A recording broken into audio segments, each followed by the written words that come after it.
Political analyst, Professor Sethulego Matebisi, who joins us via our video link this morning. Prof, always great to get your take on these issues. Thanks once again for making time. Well, I suppose whether you believe the claims is one thing, but I wonder how you reckon this will all play out in a context where, let's face it, this is an inquiry that's had its fair share of controversy already. Hi, good morning, Ayanda, and good morning to South Africans. Yet again, when you go into a slumber, the moment whether it is 2 seconds and you wake up, then it seems as if there's been an entire shift in the political landscape. And once again, this is one particular issue that I think, irrespective of the facts on the table, irrespective of how true this is, will definitely have consequences for the individuals involved, reputational damage, and it leaves it now to South Africans once again to make up their mind about something which at this stage we all know has not yet been verified. But I would say one had to be very cautious around issues of this nature because it does affect the individuals who are mentioned. But one can also not dismiss, I mean, at this stage, the journalist or the media house who have been running with this particular story. But at the end of the day, it does affect, the edifice of our politics, the structure of our body politics, and we have already seen that. The ANC Secretary General came out guns blazing to say they will definitely take action if the evidence just points to that desert. You're absolutely right. I mean, we need to be careful about how we respond to this, perhaps even more careful about how we report about the story itself. However, it's interesting to watch the responses so far. You've already referenced Phile Mbalula, who said heads will roll, essentially, if people within the ANC are found guilty. Kubutile Tanki has responded to our request for comment, saying that he's not even going to give any credence to this by even having an interview about it. Given the optics of what's taken place, I wonder to what extent you reckon that is a wise move? No, most definitely. We should be careful when serious allegations are made against whoever. I mean, they are South Africans, we are South Africans, and we, one way or the other, will also find in situations like that. You have to be very careful. But these are leaders. I think there's even a much more heavier a burden on them in terms of accountability, transparency. They've got a responsibility towards South Africans. Unlike the man in the street who can decide what to do, they also have that right. But there's another layer, and it's a layer that you are a public figure. South Africans will want a response. But I think in this case, it is the right response because whatever he's going to say may just jeopardize whatever it's going to, flow from this. So I personally do not have any problem with that.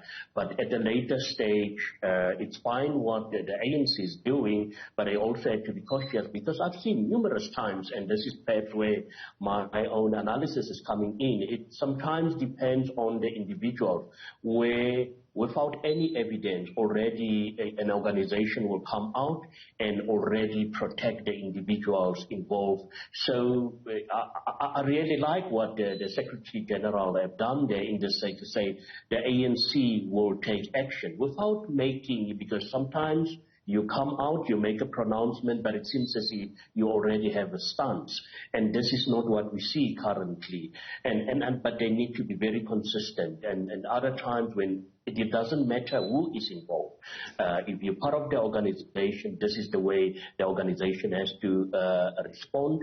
But I'm happy with the manner in how the chairperson have responded to this. And I even don't want to go to say maybe this is a ploy and a strategy. But what I'm going to ask is, it's just very surprising that at this very late stage, because my question will be, when did this happen? Why did it take so long to report this particular matter? Is it a case of, and I'm going to leave this to the public to make up their mind, is it a case of you now see you're in a corner, but let us try something else? Or is it just a case of a very mischievous journalist who had nothing to report on? Those are the things that I think many South Africans will be grappled with. But as I've said, pronouncement and news like this has huge implications, right. Not only for the individuals, but for South Africans as well. Of course, yeah, timing is very important, right, no matter what you believe. According to reports this morning, though, this exchange in the form of a discussion that apparently took place in Kempton Park was around Human Rights Day, so that's what, March sometime, 21st of March. So more than 2 months later, we're hearing about this. But that aside, as part of that response from Kubutile Janki, which we showed as he was speaking to us just a short while ago, he also mentions, or rather refers to another concern I imagine many people have, which is around the impact this is going to have on completing the task at hand before the public protector is actually essentially out of office, before her term is ended. It's the second paragraph there on your screen where he says, remain focused and resolute to resume and conclude the inquiry within the limited resources and available time. I mean, how worried are we, or should we be, about this delaying the completion of the task, given exactly what I just mentioned, the fact that her term of office is ending quite soon? Yeah, no, I mean, these are the bread and butter institutions that make South Africa what it is. And if you've got such serious allegations against people who have been elected, let alone the time frame, it does have huge implications, reputational damage for a country which is bleeding, its economy is bleeding, I mean, energy provision, there's a lot of things, and you don't want these kind of things, again, being peddled out there. So definitely there's a huge impact. This thing has been coming, this inquiry has been coming for quite a long time, and we all know for what reasons. Perhaps there were legal reasons for that, in terms of the procedures where postponements and postponements one after the other. But the fact of the matter is, South Africans want to see the conclusion of this matter without any controversy, because this will cause serious aspects on not only this particular, Chapter 9 institution, but once again, the whole democracy, constitutional democracy will come into question. And those are the things that we really don't need at this current moment. But do you see the inquiry being able to continue with its work without this being put to bed? No, the inquiry will continue. This will, obviously, the news about this particular matter, for me, it's secondary, because once you've been aggrieved, and in this case, I would say the former public protector will be the aggrieved partner, they can take the legal cost, obviously opening a court case and all that. But the moment if a decision is being taken to charge those involved, then I think that's where the ANC will come in, and this will have serious,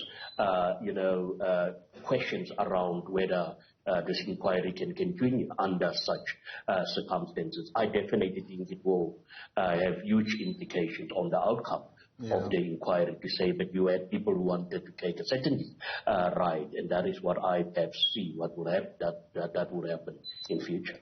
In the backdrop, of course, there'd always been questions around whether or not the governing party is using Chapter 9 institutions, more specifically this particular office, to wage factional battles in some instances. It's always been something we postulate about. This kind of allegation, I imagine, doesn't help, when it comes to at least putting to bed some of those perceptions at the very least. Yes, most definitely. But it also brings in another layer to say that, is this not a multi-party inquiry? What about all the other parties? If these three, officials that have been, parliamentarians that have been mentioned, are they so powerful to pull this off, these allegations, to get off? But yet once again, it will bring into the public domain this whole issue of the infighting, internal strife within the African National Congress, which we all know has had huge implications on the party and perhaps also on democracy, because some of these leaders out there are also government leaders. Absolutely. Well, as the cliche goes, time will tell. Let's see how it all unfolds. Thanks for giving us your take on this Monday morning. Really appreciate it. Professor Sethulego Matebisi, a political analyst, as we watch this particular story continue to unfold.